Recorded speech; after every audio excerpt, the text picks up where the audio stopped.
बिस्मिल्लाहिर्रहमानिर्रहीम। अस्सलाम वालेकुम। तो कैसे हैं आप लोग? उम्मीद है बिल्कुल ठीक ठाक होंगे और बहुत ही मज़े में होंगे। मैं भी अल्हम्दुलिल्लाह बिल्कुल ठीक हूँ। तो आ गया फाइनली व्लॉग, और एक और शादी वाला व्लॉग, और ये हो रही है अब एक और शादी में जाने की तैयारी। मतलब इस बार इतनी शादियां मैंने अटेंड की हैं और इतनी शादियां हुई हैं ना कि बस मुझे लग रहा है कि अगली बार के लिए शादियां बचेंगी कि नहीं बचेंगी। तो बस ये एक और शादी में जाने की तैयारी हो रही है। और ये वाला जो सूट है ना, इसका समझ में नहीं आ रहा कि ये किस तरह से बनेगा।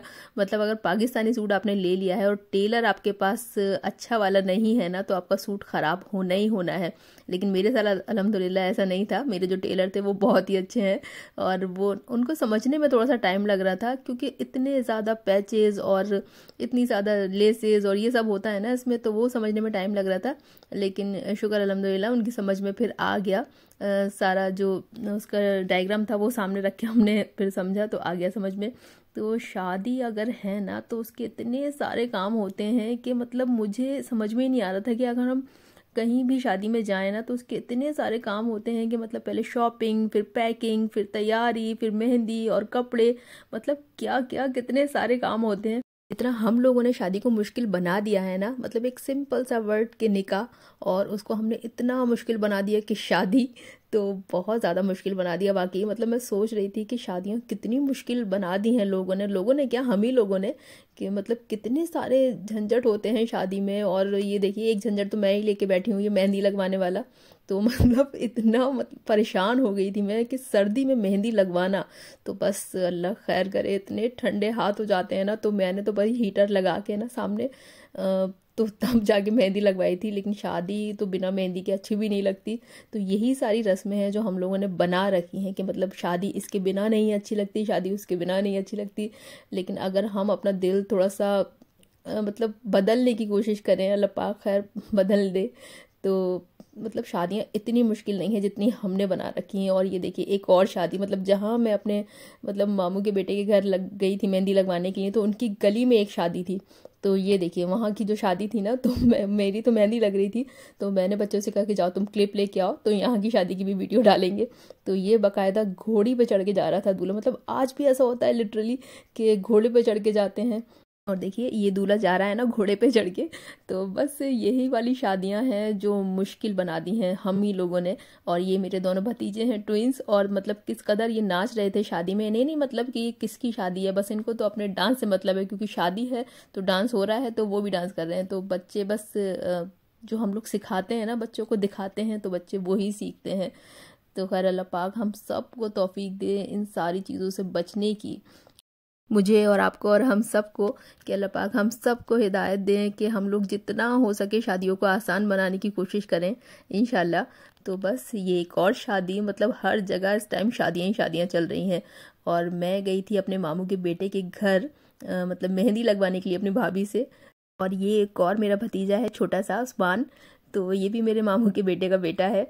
तो ये भी यहाँ आया हुआ था। तो बच्चे बस इसको देख के बहुत ही खुश हो रहे थे, और मतलब बच्चे इसको छोड़ ही नहीं रहे थे। बच्चों को अगर एक छोटा बच्चा मिल जाए ना, चाहे वो बच्चे खुद भी बहुत छोटे हैं ना, तब भी मतलब उनके लिए तो वो एक खिलौना बन जाता है। माशाल्लाह है भी इतना प्यारा ना ये।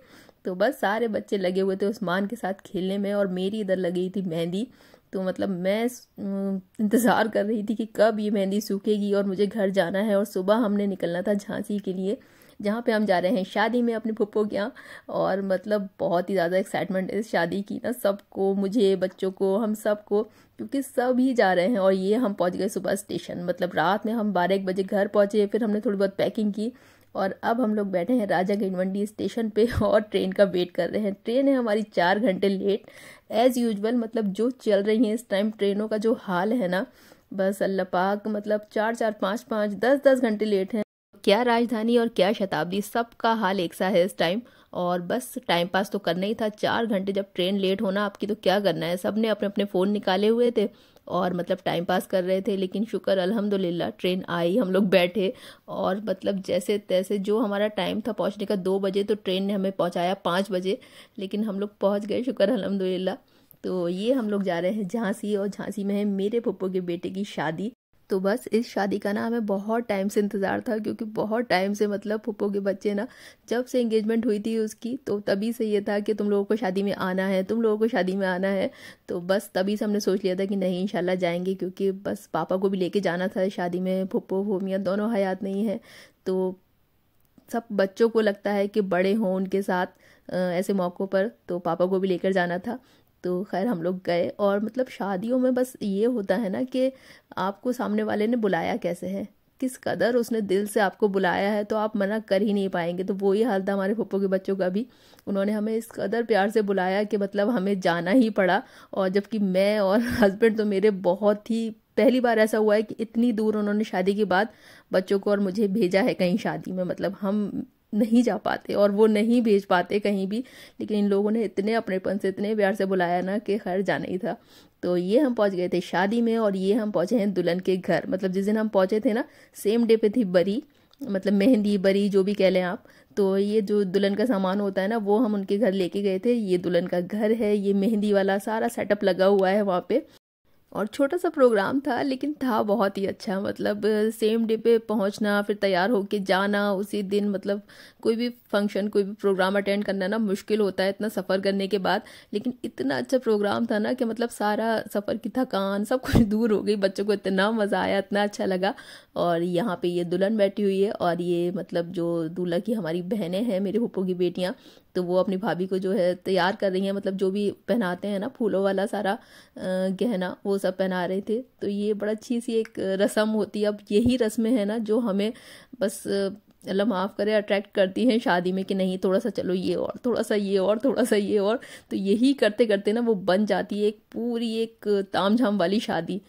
तो चलिए खैर, अब जब ये रस्में हो ही रही हैं तो मैं ये बताती हूँ आपको कि ये कौन सी रस्में हैं और ये कौन से दिन होती हैं हमारे यहाँ। तो ये मतलब बरी का दिन होता है। और लेकिन इन लोगों ने थोड़ा सा आगे पीछे प्रोग्राम कर दिया था। जो जिस दिन दुल्हन की मेहंदी थी ना, उस दिन पहुंचे थे हम लोग, क्योंकि सारे मेहमान आ नहीं पा रहे थे। तो एक दिन पहले का फिर रखा था प्रोग्राम। और ये मतलब दुल्हन के घर पे मेहंदी थी, और हम लोग लेकर पहुंचे थे बरी। मतलब जो भी दुल्हन के लिए गिफ्ट सामान होता है ना, उसको बरी कहते हैं हमारे यहाँ।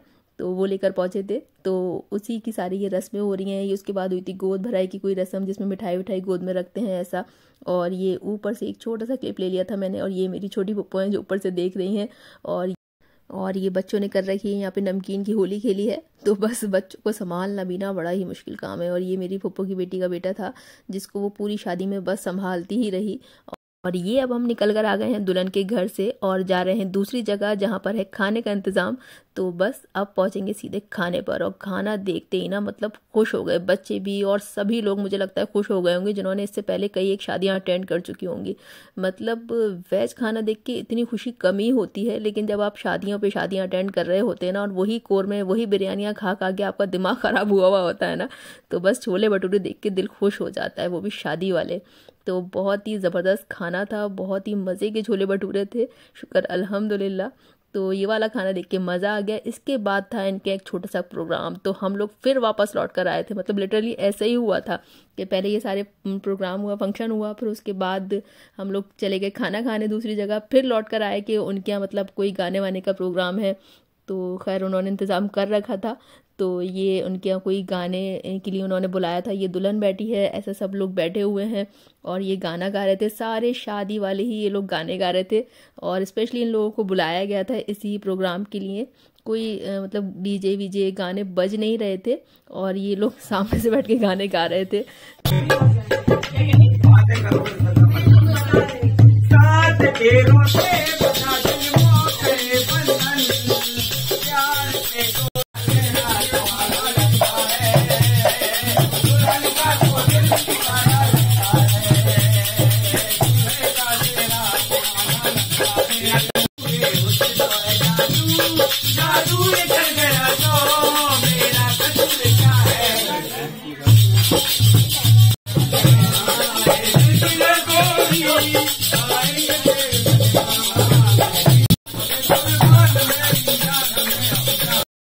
कैसे लग रहा है आपको ये शादी के गाने? मतलब लग रहा है ना आपको कि आप लोग भी इसी शादी में हैं।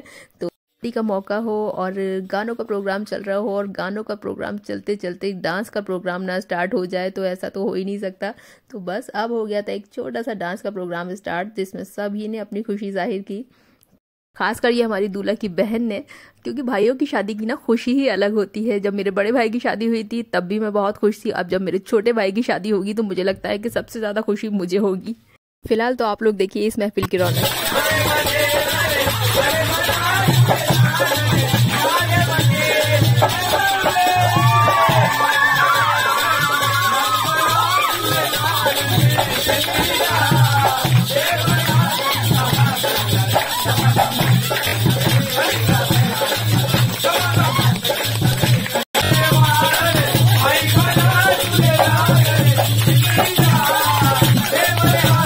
तो ये तो थी दुल्हन के घर की मेहंदी की रौनक। और अब जो क्लिप आएगा वो उस दिन का है जब लड़की वाले लड़के वालों के यहाँ आए थे और दूल्हा ने बहुत ही जबरदस्त बड़ा डांस।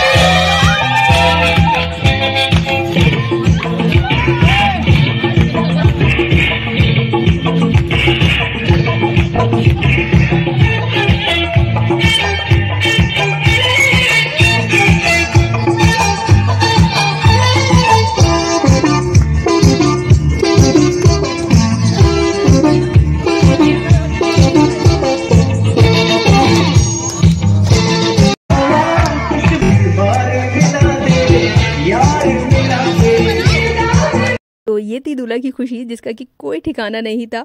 और हाँ, ये मेरा भाई है जिसकी शादी है। और यहीं तक था आज का ये धमाकेदार व्लॉग। तो अच्छा लगा हो तो प्लीज़ सब्सक्राइब, और बरी देख ली, मेहंदी देख ली तो बारात के लिए रहिएगा तैयार। अल्लाह हाफिज़।